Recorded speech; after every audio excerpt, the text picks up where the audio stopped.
Hola, soy Elena.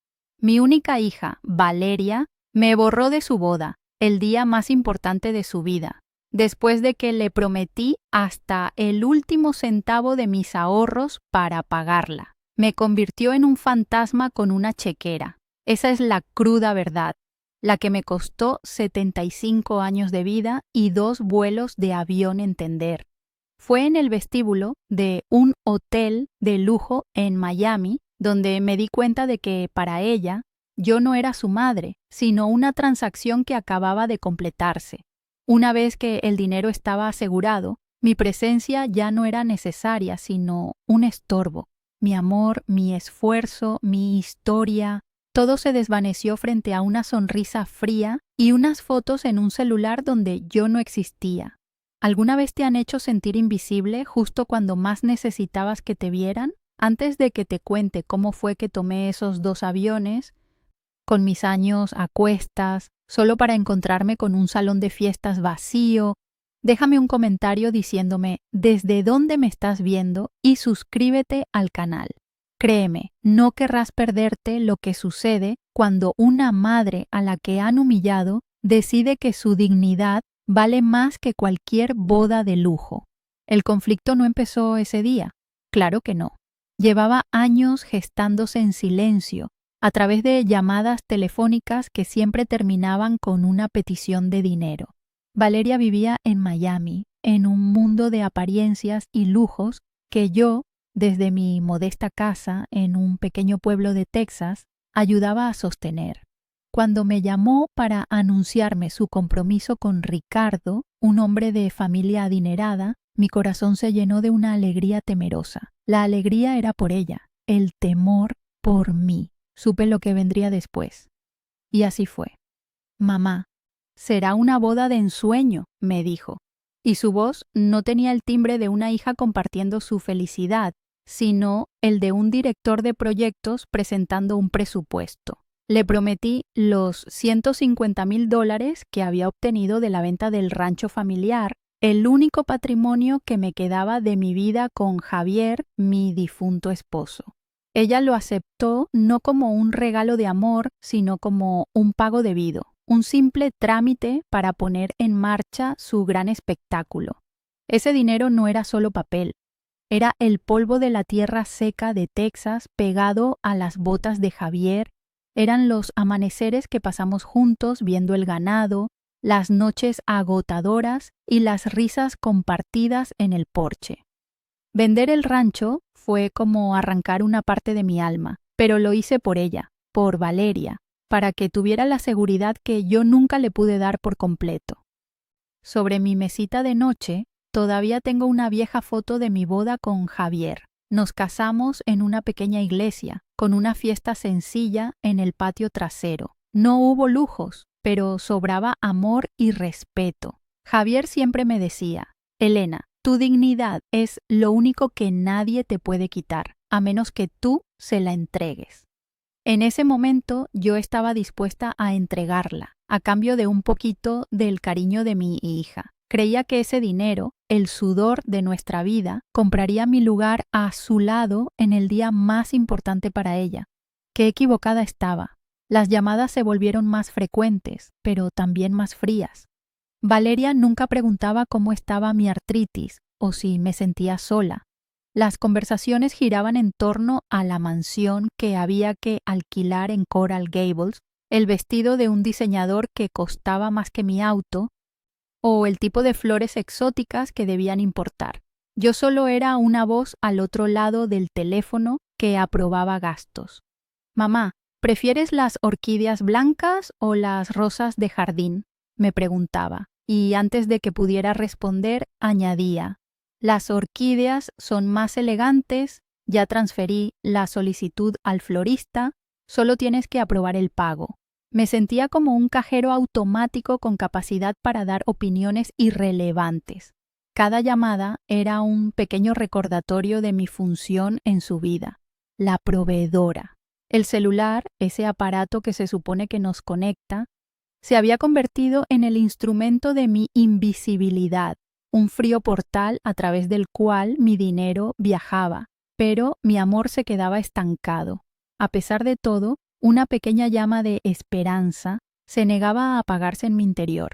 Decidí que la distancia física era el problema. Si estaba allí, en persona, todo sería diferente.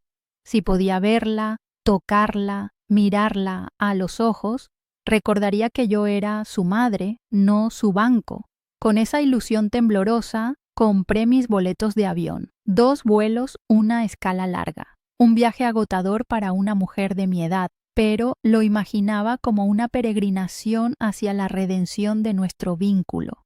Me veía ayudándola a ponerse el vestido, ajustándole el velo, compartiendo ese momento íntimo y sagrado que había soñado desde que era una niña. Fui a la única boutique del pueblo y compré un vestido sencillo, de color azul pálido. Quería verme presentable, digna de estar junto a ella, sin desentonar en ese mundo de riqueza y opulencia que ahora era el suyo. Guardé el vestido con el cuidado de quien protege un tesoro frágil, porque para mí representaba la última oportunidad de ser simplemente su mamá.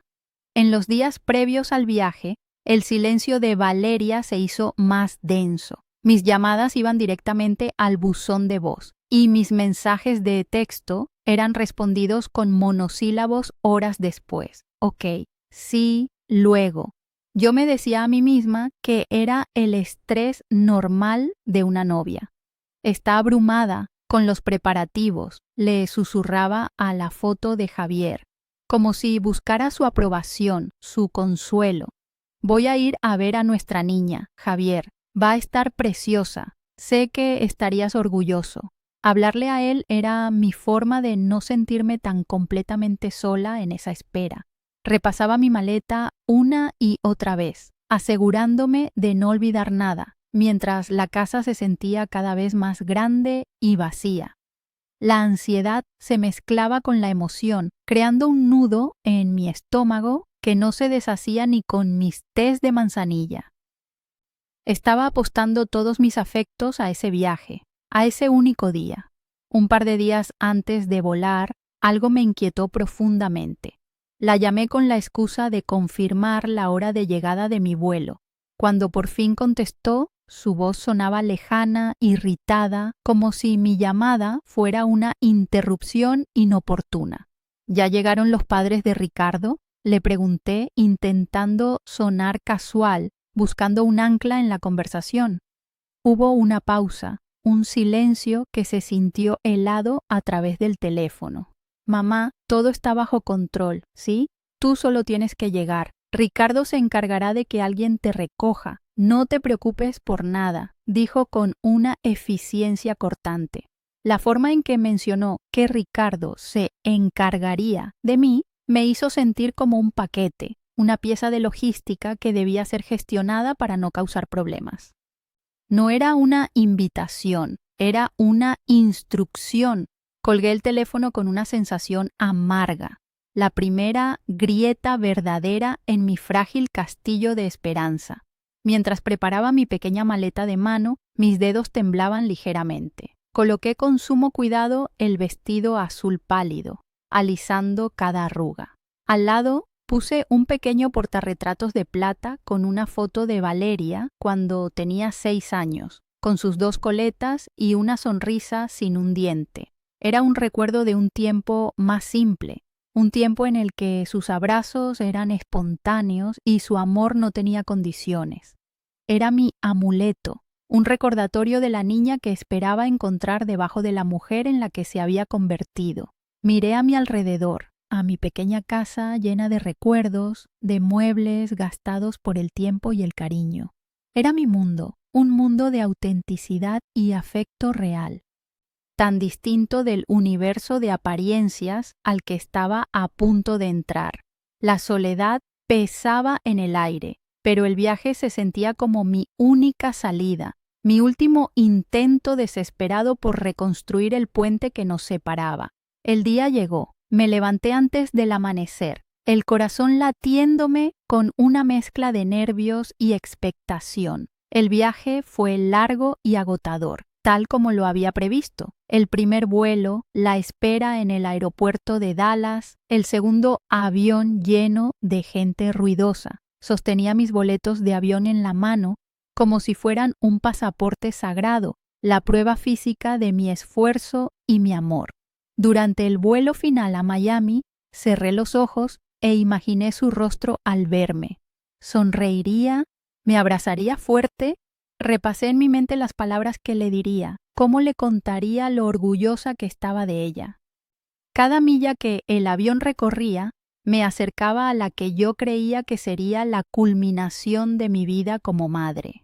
Aterrizamos bajo el sol brillante de Florida, y mientras caminaba por el pasillo del aeropuerto, una esperanza frágil y desesperada me impulsaba hacia adelante, completamente ajena al abismo de humillación que me esperaba a solo unos kilómetros de distancia. Al salir del terminal, el aire de Miami me golpeó en la cara, denso y húmedo, tan diferente del calor seco de Texas. Me sentí pequeña y un poco perdida en medio del torbellino de gente, de maletas y de carteles con nombres que no eran el mío. Ricardo había dicho que mandaría a alguien, un chofer, un amigo, no especificó. Así que esperé. Me senté en una banca de metal, con mi pequeña maleta a mis pies, y observé los autos de lujo ir y venir. Pasaron 10 minutos, luego 20, luego 1 hora.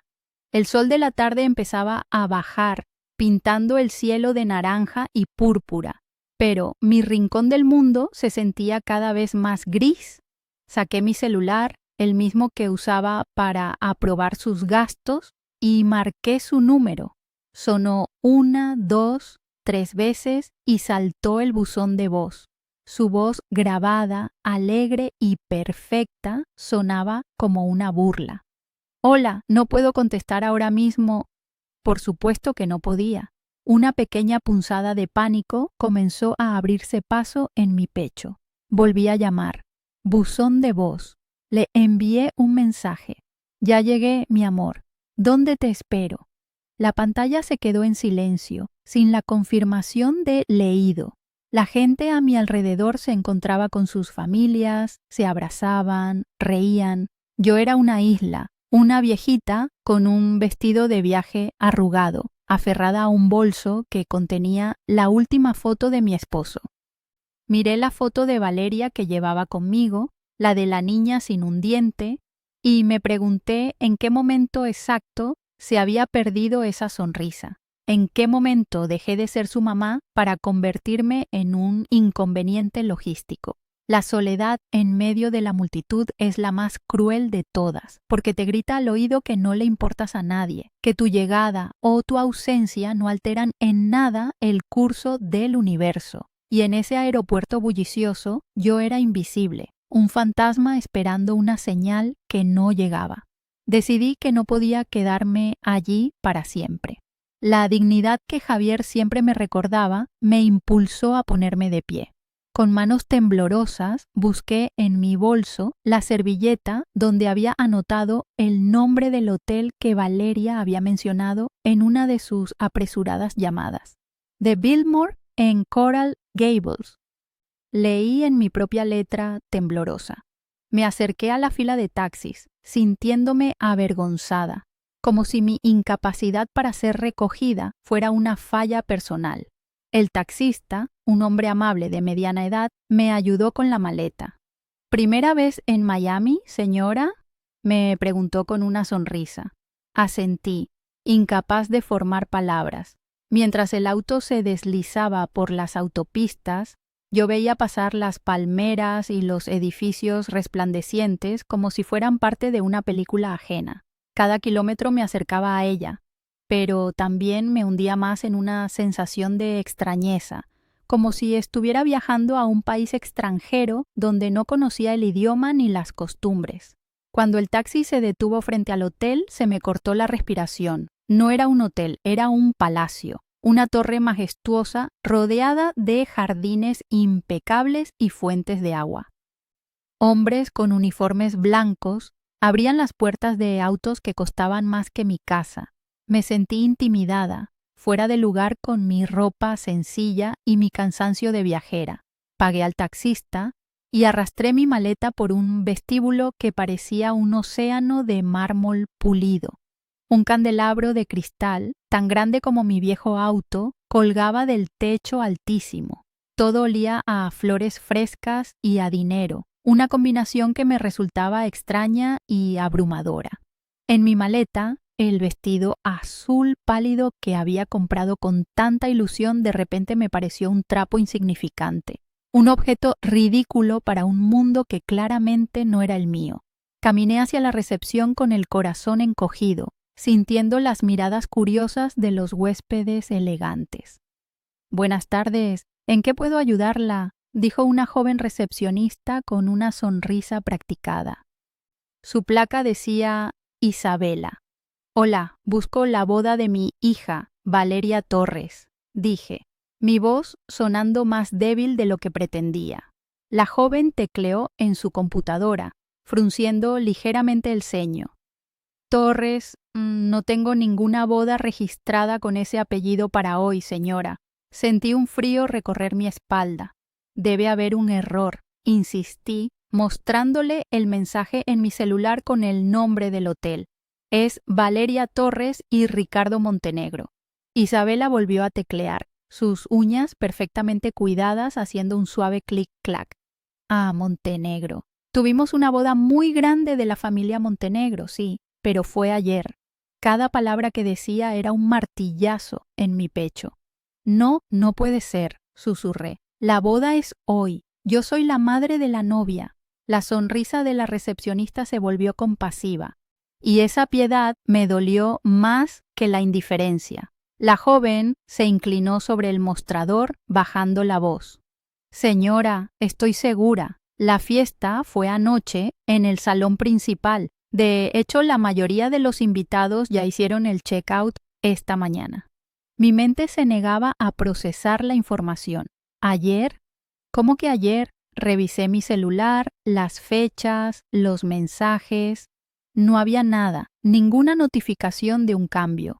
Era imposible. Mi viaje, mi esfuerzo, los 2 vuelos, el vestido, todo se arremolinaba en mi cabeza creando un caos de confusión y dolor.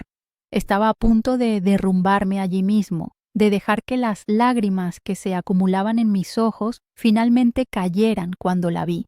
Al otro lado del inmenso vestíbulo, saliendo de uno de los ascensores dorados, estaba Valeria. No estaba sola, iba del brazo de Ricardo, y a su lado caminaban un hombre y una mujer mayores, elegantemente vestidos, riendo de algo que Ricardo acababa de decir. Eran sus suegros. «¡Valeria!», la llamé. Mi voz se quebró, sonó como un ruego. Ella se giró y por un instante vi la sorpresa genuina en su rostro, seguida inmediatamente por una máscara de fastidio. Su sonrisa se desvaneció. Se disculpó con sus suegros y caminó hacia mí con pasos rápidos y decididos, no como una hija que corre a abrazar a su madre, sino como alguien que va a controlar un problema inesperado. Ricardo se quedó atrás, con una expresión incómoda, observando la escena desde la distancia. Mientras Valeria se acercaba, la vi con claridad por primera vez en años. No era mi niña, era una extraña, una mujer hermosa y fría, vestida con ropa de diseñador que gritaba riqueza, y en sus ojos no había ni una pizca del amor que yo había viajado miles de kilómetros para encontrar. Me miró de arriba abajo, a mi ropa de viaje, a mi maleta gastada, y supe que en ese momento yo era una mancha en su cuadro perfecto. «Mamá, ¿qué haces aquí?», preguntó, y su tono no era de bienvenida, sino de acusación. «Vine a tu boda, mi amor», respondí, mi voz temblando. «¿Cómo que qué hago aquí?». Ella suspiró, un suspiro largo y cansado, como si yo fuera la carga más pesada del mundo. Y entonces, con la misma naturalidad con la que se pide la hora, pronunció las palabras que se grabarían a fuego en mi memoria para siempre. «Oh, mamá, eso fue ayer. Cambiamos la fecha. ¿Se me olvidó avisarte?». Lo dijo así, con esa pregunta retórica al final, una disculpa falsa que era peor que un insulto. No había remordimiento en su voz, solo la molestia de tener que dar una explicación. Mi mundo se detuvo. El ruido del vestíbulo, la música suave, las conversaciones, todo se desvaneció. Solo existía su cara, su indiferencia y el abismo que se abría bajo mis pies. Para rematar la humillación, como si quisiera demostrarme lo insignificante que había sido mi ausencia, sacó su celular de su bolso de marca, el mismo aparato que había ignorado mis llamadas. «Mira, fue precioso. Lástima que te lo perdiste», dijo, y empezó a pasar fotos frente a mis ojos. Vi el vestido de novia, un sueño de seda y encaje. Vi la mansión, las flores, las mesas elegantemente decoradas. La vi a ella, radiante, sonriendo junto a Ricardo. Y la vi posando felizmente entre sus suegros, los tres formando una familia perfecta y completa. En ninguna de las fotos, ni en el fondo, ni en un rincón, había un espacio vacío para mí. No era solo que no me hubieran avisado del cambio, era que mi presencia nunca había sido requerida. Fui borrada antes de llegar. El dinero sí había sido invitado, mi dinero había pagado por cada sonrisa en esa pantalla. Pero yo, la mujer que le dio la vida, era una extraña. Me quedé allí, de pie en medio de ese palacio de opulencia, sintiendo el peso de mis 75 años como nunca antes. Miré las fotos en la pantalla brillante del celular y luego la miré a ella, a mi hija. La conexión entre la niña de la foto que yo guardaba en mi cartera y esta mujer se había roto para siempre. No lloré. Las lágrimas se habían congelado en algún lugar profundo de mi pecho, convirtiéndose en un bloque de hielo. Solo pude asentir lentamente, una y otra vez, mientras ella guardaba el teléfono, ansiosa por volver con su nueva y reluciente familia. El esfuerzo de los 2 vuelos, la ilusión del vestido azul, el amor incondicional que había profesado durante décadas, todo se había estrellado contra un muro de indiferencia. Ella no se había olvidado de avisarme, simplemente había decidido que yo no pertenecía a su nueva vida. «Bueno, mamá, tengo que irme. Ricardo y sus padres nos esperan para almorzar», dijo, dándome una palmadita torpe en el brazo, un gesto vacío y sin afecto. «Busca una habitación aquí, luego te llamo y arreglamos». Se dio la vuelta y se alejó, su figura elegante perdiéndose entre los otros huéspedes, dejándome sola con mi maleta y mi corazón hecho pedazos. La vi reunirse con ellos, sonreírles y desaparecer juntos por una de las enormes puertas de madera. Me quedé inmóvil, como una estatua de sal. El amable taxista, la recepcionista compasiva, los extraños en el aeropuerto, todos me habían mostrado más humanidad en unas pocas horas que mi propia hija en el momento más cruel de mi vida. Fue entonces cuando la voz de Javier resonó en mi cabeza, clara como el agua. «Elena, tu dignidad es lo único que nadie te puede quitar, a menos que tú se la entregues». Y yo se la había entregado en bandeja de plata, pero no me moví. Me quedé allí, anclada al suelo de mármol, mientras el eco de sus tacones se desvanecía. La gente pasaba a mi alrededor, un torbellino de conversaciones y maletas con ruedas, pero yo estaba en el ojo del huracán, en un silencio absoluto y ensordecedor. El recuerdo de las palabras de Javier no era un consuelo, sino una acusación. Yo le había entregado mi dignidad a Valeria. La había envuelto en billetes de $100 y se la había enviado por transferencia bancaria. Me sentía hueca, como si me hubieran vaciado por dentro, dejando solo la cáscara de una anciana cansada en el vestíbulo de un hotel que olía a un éxito que no era el mío. Miré mis manos, las venas marcadas, la piel arrugada por décadas de trabajo y de caricias, y por primera vez en mi vida me parecieron las manos de una tonta, de una mujer que había confundido el amor con la sumisión. No sé cuánto tiempo estuve así, paralizada. Pudo haber sido 1 minuto o 1 hora. fue la mirada compasiva de la recepcionista Isabela, la que me sacó de mi trance. Ella no dijo nada, pero en sus ojos vi el reflejo de mi propia humillación. Eso fue suficiente. Con una lentitud que me pesaba en los huesos, me di la vuelta y caminé hacia la salida. No esperé la llamada de Valeria, esa promesa vacía de «luego arreglamos». Sabía que esa llamada no llegaría, o si lo hacía, sería solo para asegurarse de que el último pago, la factura final de su boda de ensueño, estuviera cubierto. Cada paso que daba para alejarme de ese palacio de indiferencia era un paso para recuperarme a mí misma. Arrastré mi maleta por la acera, ignorando a los botones que se ofrecían a ayudarme, y levanté la mano para llamar al primer taxi que vi. Necesitaba salir de allí, respirar un aire que no estuviera contaminado por el perfume caro de su traición.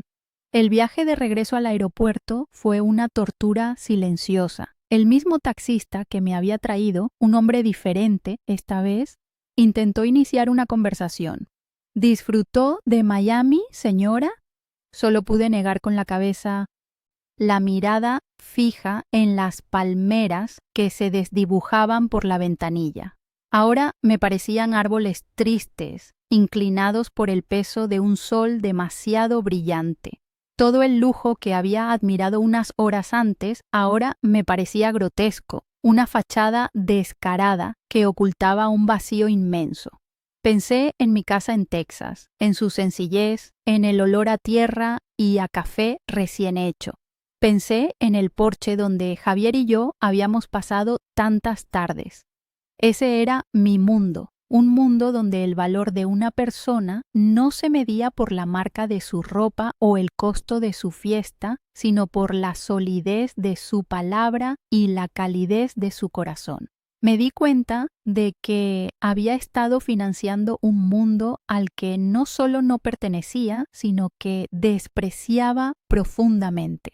Una vez en el aeropuerto, busqué la oficina de la aerolínea. Mi vuelo de regreso no era hasta el día siguiente, pero no podía pasar una noche más en esa ciudad. Quería huir. La empleada, una mujer joven, con una expresión cansada, me informó que había un vuelo a Dallas esa misma noche, en 2 horas, pero que tendría que pagar una tarifa considerable por el cambio. Sin dudarlo, saqué mi tarjeta de crédito, la misma que había usado para pagar floristas y diseñadores. Mientras ella procesaba el cambio, un pensamiento frío y claro se abrió paso en mi mente. Este sería el último gasto que haría por Valeria. El sonido de la impresora al escupir mi nuevo boleto de avión fue como el punto final de un capítulo terrible de mi vida. Sostuve el nuevo pasaje en mi mano.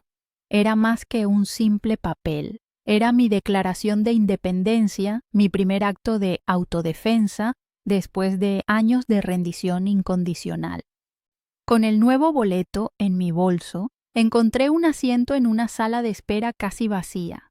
Saqué mi celular, no para llamar a nadie, sino por pura costumbre. Tenía varios mensajes no leídos, la mayoría de amigos de mi pueblo preguntando cómo había ido el viaje. Los ignoré. Mi dedo se detuvo sobre el icono de la galería de fotos. Quería borrar las imágenes de Valeria, pero no pude. En cambio, abrí una aplicación de notas donde guardaba contraseñas e información importante. Y allí, en una nota vieja que había olvidado por completo, vi algo que me heló la sangre. Era una captura de pantalla que había tomado meses atrás, sin darle importancia. Valeria me había enviado por error una imagen de una conversación de un grupo de chat familiar de los Montenegro. En ese momento, solo me había fijado en un detalle sobre el menú y lo había guardado para recordarlo. Pero ahora, leyéndolo de nuevo, vi el contexto completo. La conversación era de hacía 2 meses. La madre de Ricardo, una mujer llamada Beatriz, preguntaba: ¿estás segura de que no invitarás a tu madre, Valeria? Cambiar la fecha sin decirle nada parece cruel. Y la respuesta de mi hija, escrita en letras negras y frías, me golpeó con la fuerza de un puñetazo en el estómago. Es por su propio bien, Beatriz. Este ambiente no es para ella. Se sentiría fuera de lugar y, sinceramente, su presencia haría que todo fuera un poco incómodo. Es mejor que piense que hubo una confusión con las fechas. Ya se lo compensaré de alguna forma. Debajo había un emoji de una carita sonriente, como si estuviera hablando del clima. No había sido un olvido.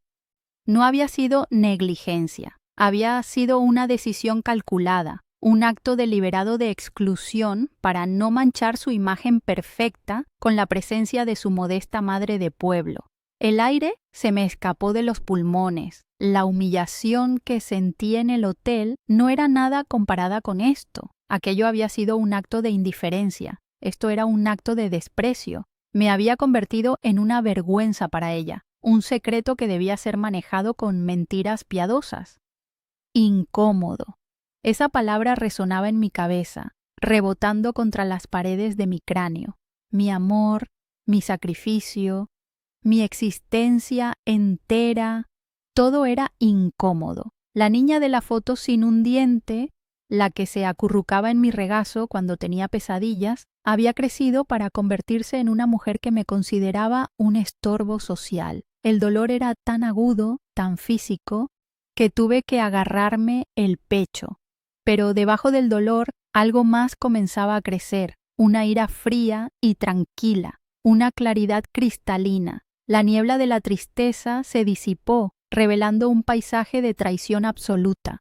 Miré la pantalla del celular, la prueba irrefutable de mi invisibilidad planificada. Ya no había lugar para la duda ni para las excusas que mi propio corazón había inventado para protegerla. La verdad estaba allí, en un texto casual que me había descartado de su vida como si fuera un mueble viejo que no combina con la nueva decoración. En ese instante, todo cambió dentro de mí. La Elena que había subido a ese avión con un vestido azul y un corazón lleno de esperanza había muerto en esa sala de espera del aeropuerto. En su lugar nació otra mujer, una mujer que ya no suplicaría por migajas de afecto, una mujer que entendió, con una certeza dolorosa, que el amor no puede fluir en una sola dirección. La voz de Javier volvió a mí, pero esta vez no sonaba a advertencia, sino a permiso. El permiso para recuperar lo que era mío. Con un temblor que no era de debilidad, sino de una nueva y terrible determinación, abrí la aplicación de mi banco en el celular. Allí estaba la cifra, el número que representaba la venta del rancho, el sudor de la vida de Javier, mi seguridad para la vejez. $150,000. El precio de mi exclusión. El costo de la boda a la que no fui invitada. Vi el nombre de Valeria en la lista de transferencias programadas, listo para ser enviado en cuanto ella me lo pidiera. Mis dedos se movieron sobre la pantalla, no con la intención de enviar el dinero, sino de contemplar mi poder. Por primera vez, entendí que ese dinero no era un puente hacia ella, sino mi última conexión con mi propia independencia. El control no lo tenía ella, lo tenía yo. Y en el silencio de ese aeropuerto, mientras anunciaban la última llamada para un vuelo a otro destino, comencé a trazar un plan. El vuelo de regreso a Texas transcurrió en una especie de trance. No dormí, no leí, no vi la película que ofrecían. Simplemente miré por la ventanilla la oscuridad infinita salpicada de estrellas, sintiendo cómo el avión me llevaba de vuelta a mi mundo, a mi realidad. Aterrizamos en la madrugada. El aire seco y fresco de Texas me recibió como un viejo amigo. Mientras caminaba hacia la salida, sentí que me había quitado un peso enorme de encima. Ya no cargaba con la esperanza de ser amada por Valeria. Esa carga había sido reemplazada por el peso de la verdad, que, aunque dolorosa, era mucho más ligera. Al llegar a mi casa vacía, todo estaba como lo había dejado, pero yo era diferente. Dejé la maleta en la entrada sin siquiera abrirla. El vestido azul pálido podía quedarse allí para siempre. Fui a mi mesita de noche, tomé el portarretratos con la foto de mi boda con Javier y lo abracé contra mi pecho. Tenías razón, mi amor, susurré. Es hora de recuperarla. Los primeros días de vuelta en casa fueron extraños, envueltos en un silencio que ya no me oprimía, sino que me fortalecía. Cada rincón, cada objeto familiar parecía reafirmar mi existencia, una existencia que había sido negada en el lujo impersonal de aquel hotel. Ya no esperaba una llamada de disculpa. Sabía que no llegaría. En lugar de eso me senté en la vieja mecedora del porche, la misma donde Javier y yo habíamos visto incontables atardeceres, y dejé que la verdad se asentara en mis huesos. La verdad era que había criado a una extraña, o peor aún, había permitido que mi amor incondicional la convirtiera en una. El dolor no se había ido, pero ahora estaba acompañado de una claridad helada, una determinación que no había sentido en décadas. Era el momento de honrar la memoria de Javier y, más importante aún, de honrarme a mí misma. La dignidad que había entregado no estaba perdida para siempre, solo necesitaba que yo fuera a reclamarla. Mi plan no nació de la venganza, sino de una súbita y abrumadora necesidad de justicia poética. La venganza es un fuego que te consume, pero la justicia es un acto que te reconstruye. Pensé en mi soledad, en la frialdad de ese aeropuerto, en las miles de personas mayores que, como yo, se sienten invisibles para sus propias familias, reducidas a una carga o a una chequera. Pensé en el dinero, en los $150,000 que representaban el trabajo de toda una vida. Ese dinero estaba manchado por la humillación, pero podía ser purificado, podía convertirse en algo significativo, en un legado de amor verdadero, no en el pago de una fiesta para impresionar a gente que no me conocía y a la que no le importaba. Fue entonces cuando la idea tomó forma en mi mente, tan clara y brillante como el sol de Texas al amanecer. Ese dinero no pagaría el pasado de Valeria, sino que aseguraría un futuro digno para otros. Para mantener firme mi resolución necesitaba un ancla, un recordatorio tangible de la traición. Volví a abrir la captura de pantalla en mi celular, la conversación entre Valeria y su suegra. Leí sus palabras una y otra vez hasta que dejaron de doler y se convirtieron en simple información, en datos fríos que alimentaban mi decisión. Su presencia haría que todo fuera un poco incómodo. Es por su propio bien. Ya se lo compensaré de alguna forma. Cada frase era una capa más de la armadura que estaba construyendo alrededor de mi corazón. Ya no era la madre herida leyendo las palabras crueles de su hija. Era una jueza examinando la evidencia irrefutable antes de dictar una sentencia. Guardé la imagen en una carpeta especial en mi teléfono, etiquetada simplemente como prueba. Sería mi escudo contra cualquier futura duda o flaqueza. Los días pasaban en un silencio casi absoluto. El teléfono, que antes era mi conexión con ella y mi fuente de ansiedad, ahora reposaba en la mesita de la sala, mudo. Sabía que este silencio no duraría. Valeria no me había llamado para saber si había llegado bien, ni para disculparse, ni siquiera para mantener las apariencias. Su silencio tenía un propósito. Estaba esperando el dinero. Me la imaginaba en su lujoso apartamento de Miami, revisando su cuenta bancaria, cada vez más impaciente, asumiendo que mi tardanza era un simple descuido de anciana o una pequeña rabieta que se pasaría pronto. No podía concebir que mi función en su vida, la de proveedora incondicional, pudiera tener un final, y esa arrogancia, esa ceguera, era la que me daba la ventaja. Yo ya no jugaba su juego, estaba a punto de empezar el mío. Con una calma que me sorprendió a mí misma, encendí la vieja computadora de escritorio en el pequeño estudio de Javier. Mis dedos, torpes por la artritis, se movieron lentamente sobre el teclado. Busqué fundaciones de apoyo a personas mayores en Texas. Aparecieron docenas de resultados. Pasé horas leyendo sobre sus misiones, viendo fotos de los centros comunitarios, de los voluntarios que acompañaban a ancianos a sus citas médicas, de las comidas calientes que repartían, Encontré una, no muy lejos de mi pueblo, llamada Fundación Manos de Plata. Su lema era simple: dignidad y compañía hasta el último día. Sentí una conexión inmediata. No eran una organización grande e impersonal. Eran como yo, gente de la tierra, que entendía que la soledad podía ser una enfermedad más cruel que cualquiera que afectara al cuerpo. Anoté su información de contacto y los datos para hacer una donación. Esa noche, antes de dormir, sostuve la foto de mi boda entre mis manos. Miré el rostro joven de Javier, su sonrisa honesta, sus ojos llenos de amor y de principios.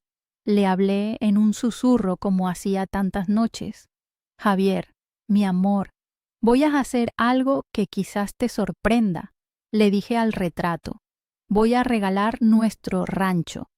No a Valeria, se lo voy a dar a gente como nosotros, a gente que construyó este país con sus manos y que ahora se siente olvidada. No esperaba una respuesta, por supuesto, pero sentí una paz profunda, como si su espíritu estuviera allí, asintiendo, diciéndome que estaba haciendo lo correcto. Tu dignidad es lo único que nadie te puede quitar, a menos que tú se la entregues. Por fin, después de tantos años, entendía el verdadero significado de sus palabras. No se trataba de orgullo, sino de autorrespeto. Mientras esperaba la inevitable comunicación de Valeria, mi vida recuperó una rutina tranquila. Cuidaba de mi pequeño jardín, hablaba con mis vecinas por encima de la cerca, leía los libros que había acumulado. Cada pequeña acción era una reafirmación de mi independencia. Contrastaba la sencillez de mi existencia con el recuerdo del ostentoso vestíbulo del hotel, de las sonrisas falsas y del lujo vacío. ¿Cómo había podido pensar que mi dinero podría comprarme un lugar en ese mundo? Había sido una tonta, sí, pero ya no más. El dinero que había obtenido de la venta del rancho, el polvo y el sudor de mi vida con Javier merecía un destino mejor que pagar por orquídeas importadas y canapés que nadie recordaría.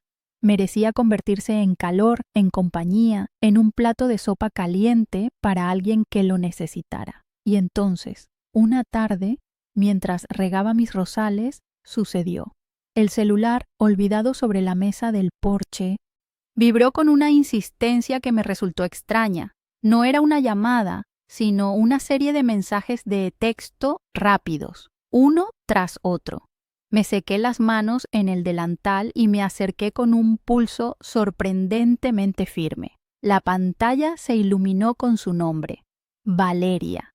No sentí el habitual vuelco en el estómago, esa mezcla de esperanza y miedo. Solo sentí una fría curiosidad, como la de un espectador que espera el último acto de una obra cuyo final ya conoce.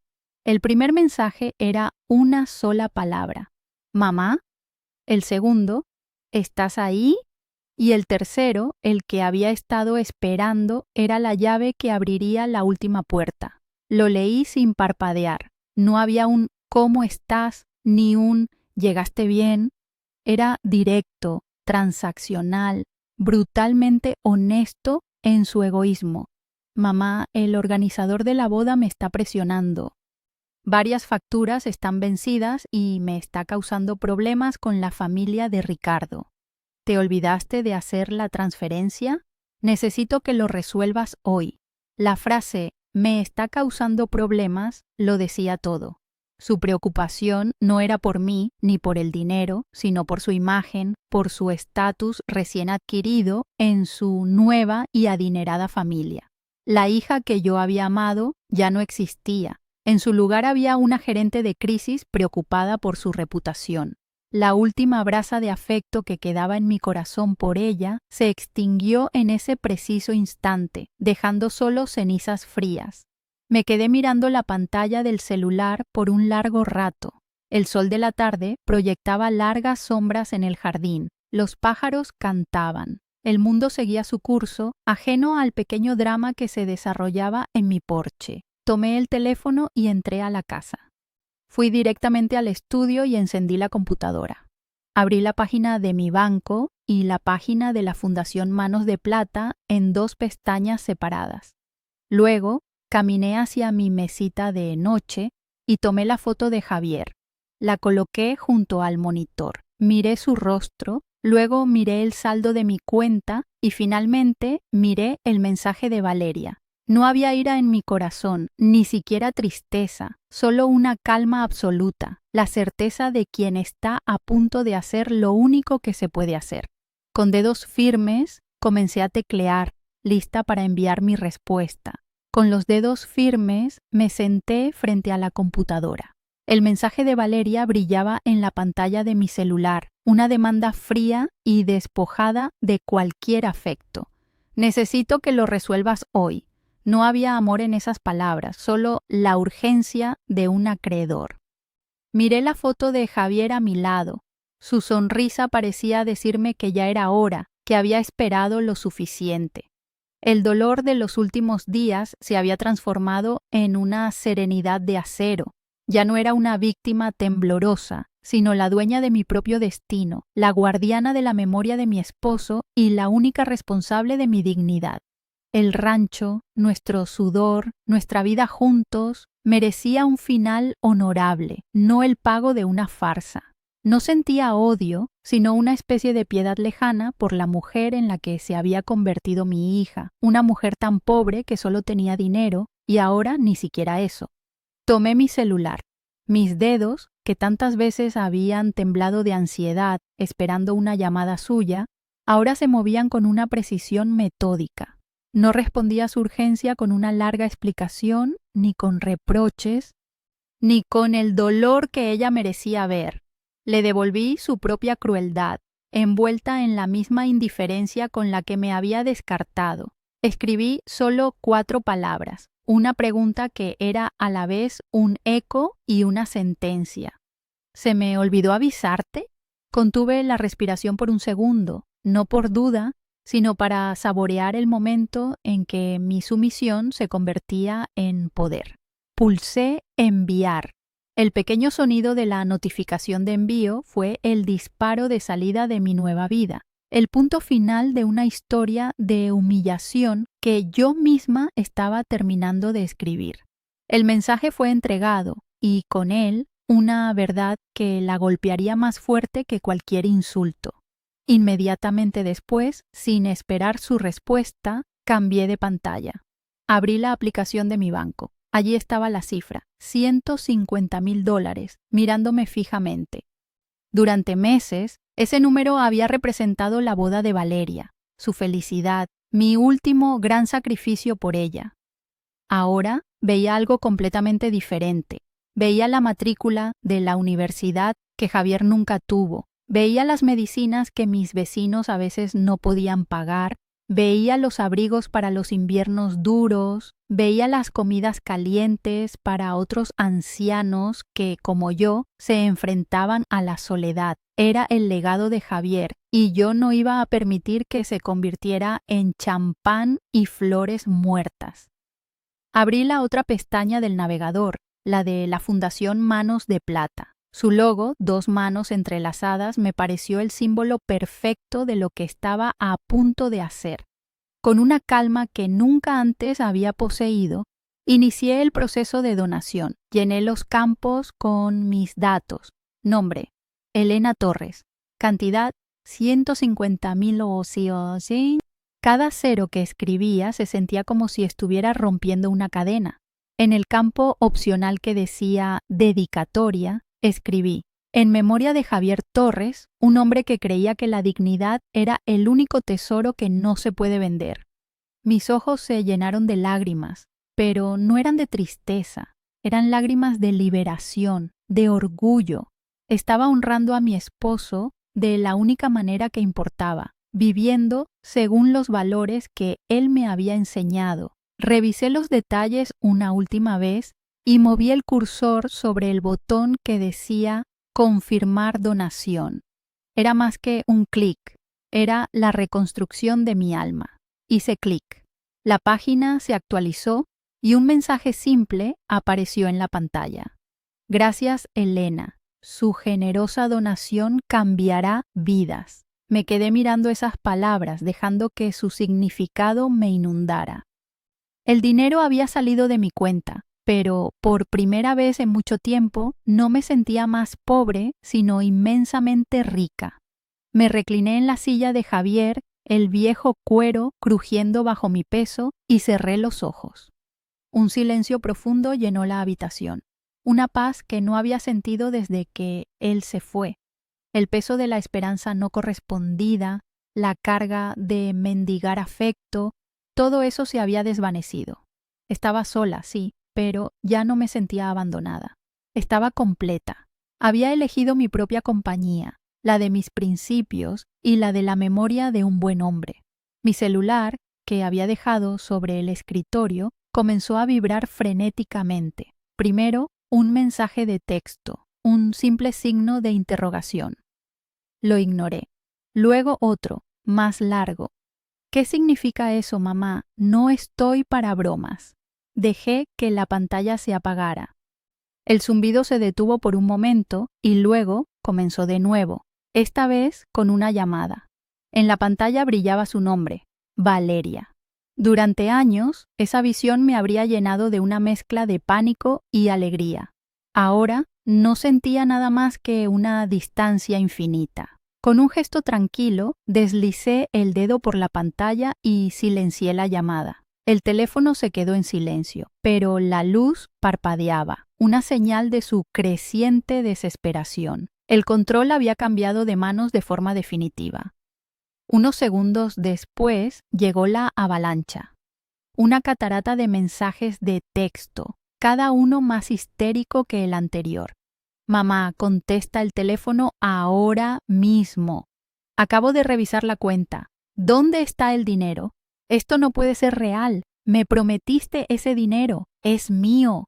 La palabra mío me llamó la atención. Nunca lo había visto como suyo, sino como un regalo de amor, pero ella lo había reclamado como un derecho. Su pánico era palpable a través de la pantalla. Ricardo me va a matar. Su familia va a pensar que somos unos estafadores.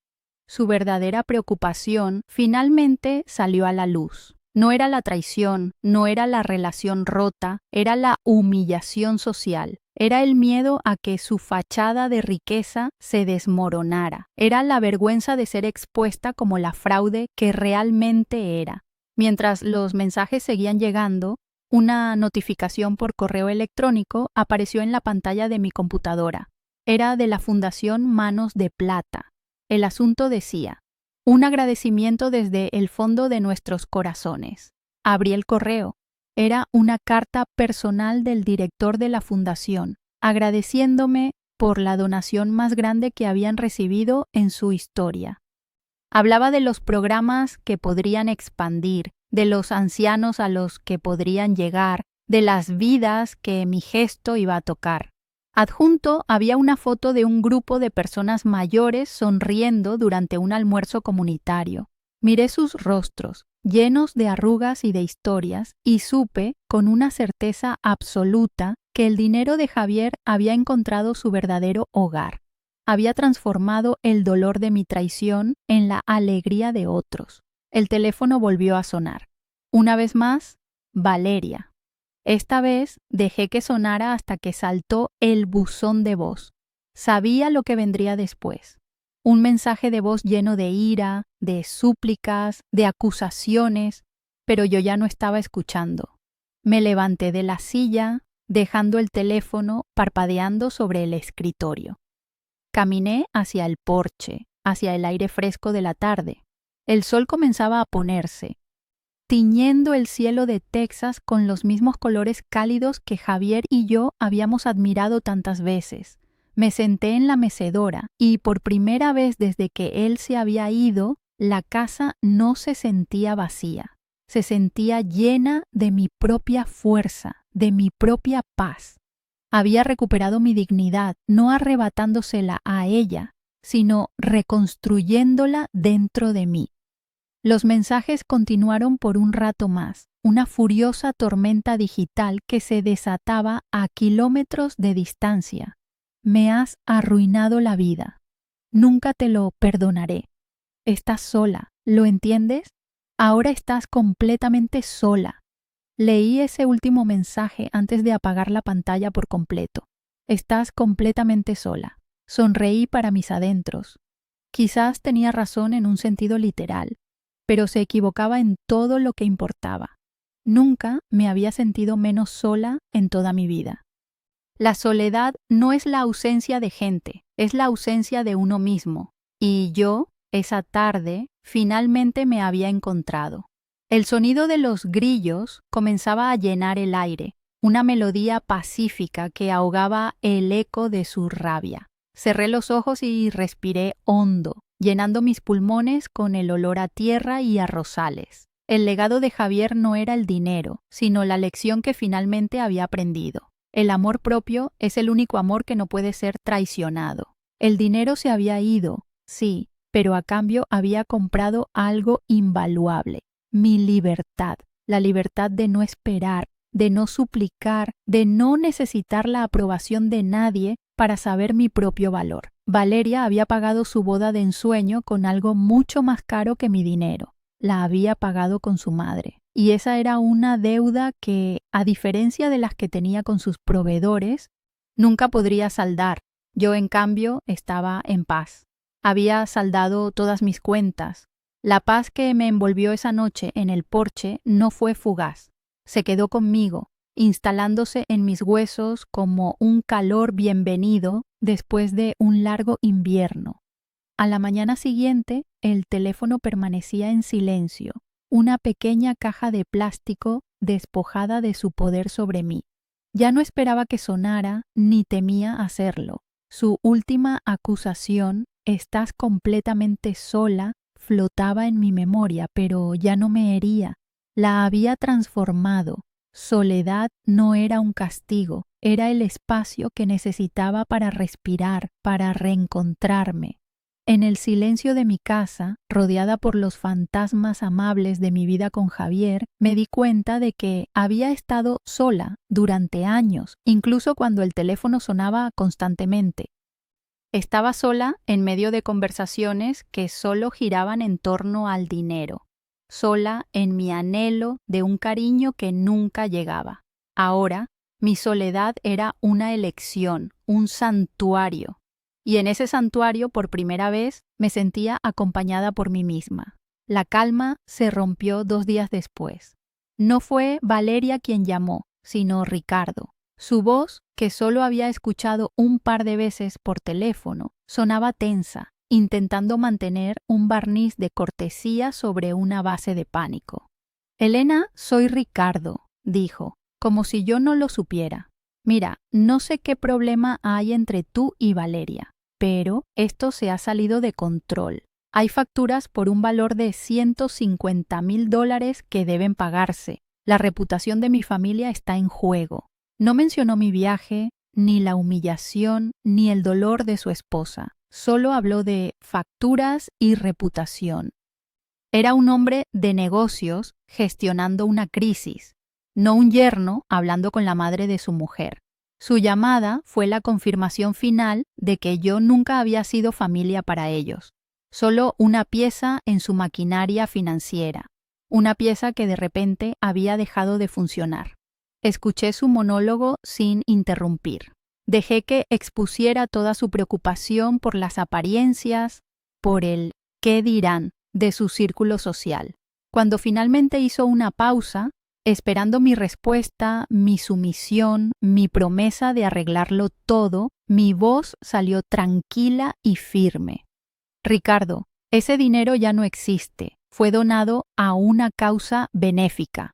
Hubo un silencio atónito al otro lado de la línea, un vacío donde el aire parecía haberse detenido. Pude imaginar su rostro, la incredulidad convirtiéndose en furia. «Pero ese dinero era para la boda», balbuceó. «No», respondí con una calma que lo desarmó. «Ese dinero era el trabajo de la vida de mi esposo, y ahora está donde él hubiera querido que estuviera, ayudando a gente digna». Antes de que pudiera replicar, añadí: «No vuelvas a llamarme», y colgué. Fue el acto más liberador de mi vida. cerrar una puerta que nunca debería haber mantenido abierta. Una semana después, recibí una carta por correo. El sobre grueso y de buena calidad tenía el logo de la Fundación Manos de Plata. Dentro, además de un recibo oficial, había una nota escrita a mano por el director. Me agradecía de nuevo y me contaba que con mi donación iban a poder renovar por completo el ala de cuidados de su residencia principal y lanzar un programa de compañeros de teléfono para conectar a voluntarios con ancianos que no podían salir de casa. Usted no solo ha donado dinero, señora Torres, escribió, ha donado dignidad y compañía a cientos de personas. Me invitaba a visitar las instalaciones cuando quisiera, a ver con mis propios ojos el legado de Javier en acción. Sostuve esa carta entre mis manos y sentí que pesaba más que todo el oro de Miami. Era la prueba tangible de que había convertido el acto más feo de mi vida en algo hermoso. Acepté la invitación. Conduje las 2 horas hasta la ciudad vecina y pasé la mañana en la fundación. No era un lugar lujoso como el hotel de Coral Gables, pero era cálido, limpio y lleno de risas. Vi a los residentes jugando a las cartas, a otros tejiendo en un grupo, a una voluntaria leyéndole el periódico a un hombre que ya no podía ver bien. Nadie me conocía como la gran donante, solo era una visitante más. Me senté a tomar un café con un grupo de mujeres de mi edad.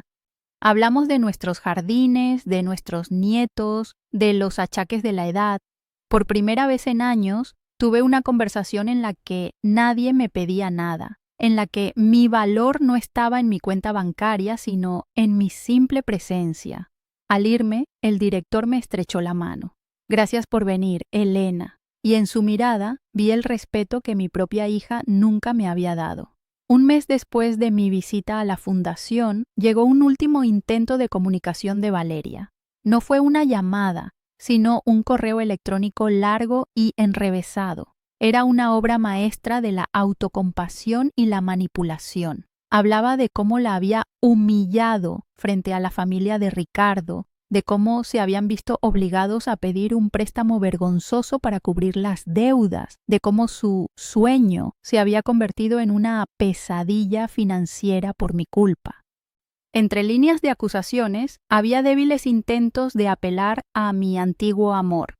Siempre pensé que eras mi mayor apoyo. No entiendo cómo pudiste hacerme esto, pero no había ni una sola palabra de disculpa. Ni una mención a su mentira, a mi viaje, a mi dolor. No estaba arrepentida de haberme borrado de su boda, sino de las consecuencias de sus actos.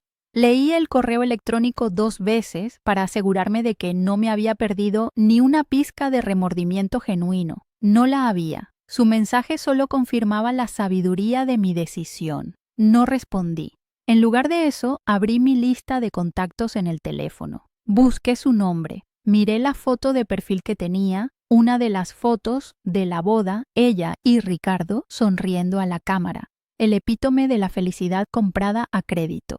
Durante un segundo, sentí una punzada de la vieja tristeza, el fantasma de la madre que había sido, pero fue solo un eco. Con un movimiento firme de mi pulgar, pulsé bloquear contacto. Luego hice lo mismo con el correo electrónico. No fue un acto de ira, sino de higiene emocional. Estaba limpiando mi vida, quitando el moho que había crecido en la oscuridad de una relación tóxica. Los meses que siguieron se asentaron en una nueva y apacible normalidad. Empecé a ser voluntaria en la Fundación Manos de Plata 2 veces por semana. Me convertí en una de esas compañeras de teléfono. Y cada martes y jueves hablaba durante 1 hora con un hombre llamado Luis, un viudo de 80 años que vivía solo al otro lado del estado. Hablábamos de todo y de nada, de los viejos tiempos, del precio de las verduras. Nos hicimos amigos. Mi casa ya no se sentía tan grande. Mi vida, que se había encogido hasta caber en la pantalla de un celular, se expandió de nuevo. Tenía un propósito que no dependía de la validación de nadie. Mi situación financiera era modesta, vivía de mi pensión, pero tenía suficiente. Tenía más que suficiente, tenía paz. Ahora, cuando me siento en el porche al atardecer, ya no le hablo a la foto de Javier con la desesperación de una mujer perdida. Le cuento sobre mi día, sobre la sonrisa de Luis cuando le conté un chiste, sobre las nuevas rosas que han florecido en el jardín. No sé qué fue de Valeria y Ricardo. Supongo que siguen viviendo su vida de apariencias, pagando las deudas de una fiesta que simbolizó el principio de su matrimonio y el fin de nuestra relación. Su destino ya no me concierne. Mi viaje no terminó en el vestíbulo de aquel hotel, sino aquí mismo, en esta mecedora, bajo el vasto cielo de Texas. He aprendido que la dignidad no es algo que se te da o se te quita, es algo que se cultiva, como un jardín. Y mi jardín, después de una larga y dolorosa sequía, por fin está en flor. Si has llegado hasta aquí conmigo, es porque quizás en algún rincón de tu propia historia has sentido ese frío. El frío de darlo todo y recibir a cambio un silencio que grita que no importas. Mi historia no es única, es la historia de muchas madres, padres, hijos y amigos que un día se miran al espejo y se dan cuenta de que se han convertido en un medio para un fin, en un escalón en la escalera de otra persona. La pregunta que me hice en aquel aeropuerto y que ahora te hago a ti, no es por qué nos hacen esto, sino por qué lo permitimos durante tanto tiempo. Creemos que el amor incondicional significa aguantar sin límites, pero el verdadero amor, el que perdura, debe empezar por el que nos tenemos a nosotros mismos. Ese es el amor que nos da el valor de decir basta. Mi esposo Javier siempre me hablaba de la dignidad, pero yo no lo entendí del todo hasta que la perdí. Pensaba que la dignidad era algo que otros podían quitarte con una humillación o un desprecio, pero no es así. La dignidad es la única fortaleza que construimos desde adentro y solo nosotros tenemos la llave de la puerta principal. Nadie puede arrebatártela, solo puedes entregarla voluntariamente a cambio de migajas de un afecto que no te nutre. Recuperarla no fue un acto de venganza contra Valeria, fue un acto de lealtad hacia mí misma y hacia la memoria del hombre que me amó por quien era, no por lo que podía darle. Mi dignidad no estaba en el dinero del rancho, sino en la decisión de a quién se lo entregaba. Aprendí de la manera más dura que el amor no es una transacción. No puedes comprar un lugar en la vida de alguien, no importa cuántos ceros tenga el cheque. Cuando el afecto se convierte en una serie de facturas por pagar, deja de ser amor y se convierte en un negocio en el que siempre sales perdiendo. El calor que sentí en la fundación, compartiendo un café con extraños que me veían, que me escuchaban, valía más que todas las bodas de lujo del mundo. A veces, la familia que te sana no es la que te tocó por sangre, sino la que encuentras en el camino, aquella que te ofrece un asiento en su mesa sin pedirte nada a cambio, solo tu presencia. Y mi presencia, como la tuya, tiene un valor incalculable. Mucha gente me preguntará si perdoné a mi hija. Sí, tía. Y la verdad es que el perdón se volvió irrelevante. Mi paz no llegó cuando la perdoné a ella, sino cuando me perdoné a mí misma. Me perdoné por haber mendigado amor, por haber confundido el sacrificio con la sumisión, por haber esperado que una semilla seca diera flores. La verdadera liberación no es cortar los lazos con quien te hirió, sino cortar la esperanza de que esa persona cambie. Esa esperanza es una jaula dorada. Cuando la dejas ir te das cuenta de que la puerta siempre estuvo abierta. No odio a Valeria, simplemente ya no la espero. Su vida es suya y la mía, por primera vez en mucho tiempo, vuelve a ser completamente mía. El dolor, por profundo que sea, tiene un propósito si se lo permitimos. Puede destruirnos o puede convertirse en el abono que fertiliza una nueva vida. El dinero que representaba mi mayor humillación se transformó en el símbolo de mi renacimiento. Se convirtió en compañía para los solos, en calor para los que tenían frío, en dignidad para los olvidados. Convertí mi herida en un refugio para otros. Y ese es el poder que todos tenemos, el de tomar los escombros de lo que nos rompieron y construir algo nuevo, algo que nos dé un propósito más allá de nuestro propio sufrimiento. No puedes cambiar lo que te hicieron, pero siempre puedes decidir qué hacer con lo que te quedó. Así que si mi historia te ha tocado, si has visto un reflejo de tu propio dolor en mis palabras, quiero que te quedes con esto. Tu valor no lo define la persona que no supo verte. Tu amor no es una mercancía. Y tu dignidad es tuya y solo tuya. No la pongas en oferta, cuídala como el tesoro que es, porque al final del día, cuando todas las voces se callan, la única persona que te acompañará hasta el final eres tú mismo. Asegúrate de que esa persona esté orgullosa de quién eres y de las batallas que en silencio decidiste ganar. Eres más fuerte de lo que crees. Y tu paz vale más que cualquier relación que te la robe. Nunca olvides que mereces un lugar en la primera fila de tu propia vida, no en el asiento de atrás de la de alguien más. Si alguna vez te has sentido invisible, si has luchado por ser visto y valorado, quiero que sepas que no estás solo. Antes de que te vayas, déjame un comentario contándome qué lección te ha dejado esta historia y suscríbete al canal para que juntos podamos seguir compartiendo estos viajes de fortaleza. Créeme, las historias que vienen te recordarán que, incluso después de la noche más oscura, siempre vuelve a salir el sol.